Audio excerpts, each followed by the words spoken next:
পিলখানা হত্যাকাণ্ডের চূড়ান্ত প্রতিবেদন প্রধান উপদেষ্টার কাছে জমা দিয়েছে স্বাধীন তদন্ত কমিশন। কমিশনের প্রধান অবসরপ্রাপ্ত মেজর জেনারেল আ.ল.ম ফজলুর রহমান সহ সদস্যরা যমুনায় প্রধান উপদেষ্টার কাছে এই প্রতিবেদন জমা দেন। স্বাধীন তদন্ত কমিশনের প্রতিবেদনে জানানো হয়, ক্ষমতাচ্যুত প্রধানমন্ত্রী শেখ হাসিনার গ্রিন সিগন্যালে পিলখানা হত্যাকাণ্ড বাস্তবায়নের প্রধান সমন্বয়ক ছিলেন শেখ ফজলে নূর তাপস। হত্যায় জড়িতদের রক্ষায় স্থানীয় আওয়ামী লীগের ভূমিকা ছিল। ২০-২৫ জন মিছিল নিয়ে ঢুকলেও বের হন প্রায় ২০০ জন। কমিশন প্রধান ফজলুর রহমান বলেন, তদন্ত সুষ্ঠু, নিরপেক্ষ ও ত্রুটিমুক্ত করার স্বার্থে সর্বোচ্চ পেশাদারিত্ব বজায় রাখা হয়েছে। তবে ১৬ বছর আগের এই ঘটনার বহু আলামত ধ্বংস হয়ে গেছে। সম্পৃক্ত অনেকে বিদেশে চলে গেছেন। এ সময় প্রধান উপদেষ্টা বলেন, বিডিআর হত্যাকাণ্ডের ঘটনায় জাতি দীর্ঘদিন ধরে অন্ধকারে ছিল। সত্য উদ্ঘাটনে স্বাধীন তদন্ত কমিশন যে ভূমিকা রেখেছেন, জাতি তা স্মরণে রাখবে।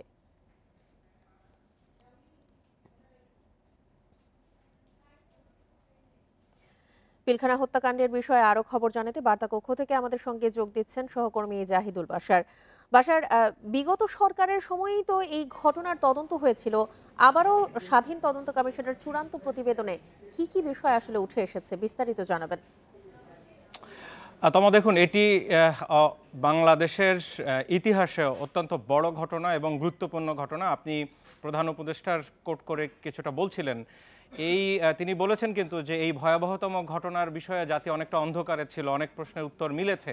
দেখুন, মূলত এই ঘটনাটি ঘটেছিল ২০০৯ সালের ২৫ এবং ২৬ ফেব্রুয়ারি, যেদিন ঢাকার পিলখানায় বিডিআর সদর দপ্তর, যেটি তৎকালীন এখন যেটি বিজিবি, এই বিডিআর সদর দপ্তরে সেদিন যেই হত্যাকাণ্ড ঘটেছিল তাতে ৫৭ জন সেনা কর্মকর্তা নিহত হয়েছিলেন এবং বেসামরিক আরও ১৭ জনের মতো নিহত হয়েছেন।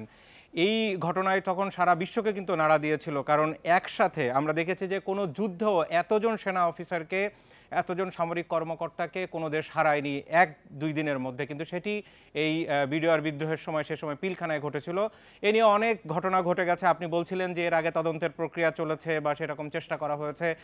দেখুন, আজকে স্বাধীন তদন্ত কমিশন যে রিপোর্ট প্রধান উপদেষ্টার কাছে জমা দিয়েছেন, সেখানে মোটা দাগে যেই গুরুত্বপূর্ণ লাইন সেটি হচ্ছে যে এই তদন্ত রিপোর্টে দাবি করা হয়েছে এবং সেটি তারা বলেছেন যে এটি তাদের তদন্ত উঠে এসেছে যে তৎকালীন সরকার প্রধানের গ্রিন সিগন্যাল, অর্থাৎ তখন ক্ষমতায় ছিলেন শেখ হাসিনা, তার গ্রিন সিগন্যালে এবং মূল দায় দেওয়া হয়েছে ফজলে নূর তাপস, যিনি পরবর্তীতে দক্ষিণের মেয়র হয়েছেন, এমপি ছিলেন।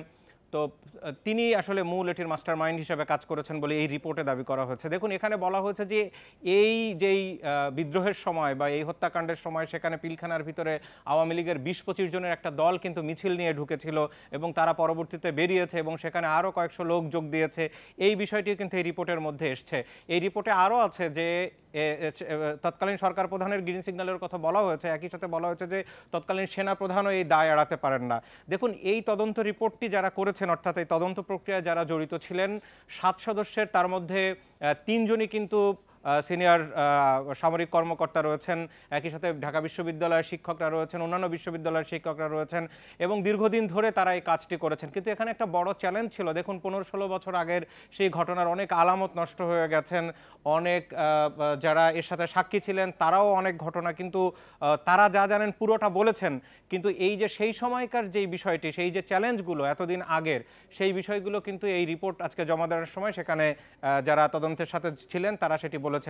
এখানে একটি বিষয় দেখুন, এর সাথে যারা জড়িত, যাদের যেসব সেনা কর্মকর্তাদের পরিবার এখন রয়েছে, যারা নিহত হয়েছেন তাদের পরিবারের সদস্যরা রয়েছেন, বা বিডিআর বিদ্রোহের পরবর্তীতে যাদের বিচার করা হয়েছে তাদের পরিবারের সদস্যরা রয়েছেন, সব মিলিয়ে এখনও যেহেতু কিছুক্ষণ আগের এই ঘটনা, এই তদন্ত প্রতিবেদন এসছে, এখন এর সাথে অন্যান্য যারা জড়িত রয়েছেন বা এই ঘটনার সাথে ভুক্তভোগীরা, তাদের প্রতিক্রিয়া নিশ্চয়ই আমরা আগামীকালকে জানতে পারবো। তবে নিঃসন্দেহে এটি অনেক বড় একটি ঘটনা, কারণ এই পুরো প্রক্রিয়া নিয়ে সবার নজর ছিল এই স্বাধীন তদন্ত কমিশনের দিকে, যে তাদের দিক থেকে কী ধরনের রিপোর্ট আসে। দেখুন, একটা সময় এরকম মনে করা হয়েছিল যে নানা ধরনের ভেতরগত চাপ রয়েছে, যার কারণে এই রিপোর্ট আলোর মুখ দেখবে কিনা, কিন্তু শেষ পর্যন্ত আজকে কিন্তু সেই রিপোর্ট জমা দেওয়া হয়েছে। এখন এই নিয়ে আরও বিচার বিশ্লেষণ চলবে। নিশ্চয়ই আমরা কিছুক্ষণ আগে যেহেতু এই রিপোর্টটা পেয়েছি, এই নিয়ে পরবর্তীতে এর সাথে আরও যারা জড়িত রয়েছেন তাদের কি বক্তব্য বা তারা কি বলতে চান সেই বিষয়টি। একই সাথে আপনি জানেন যে এর সাথে আশপাশের বিভিন্ন দেশের জি। কিন্তু বিরুদ্ধে অভিযোগ উঠছিল এবং বিভিন্ন সময় রাজনৈতিক বক্তব্য আমরা দেখেছি। তো সেই বিষয়গুলো যত সময় যাবে সেগুলো আরও সামনে আসবে এবং এই রিপোর্টের আরও বিস্তারিত যখন আমাদের সামনে আসবে নিশ্চয়ই আরও ভেতরগত তথ্যগুলো আমরা জানতে পারবো। জি, অবশ্যই।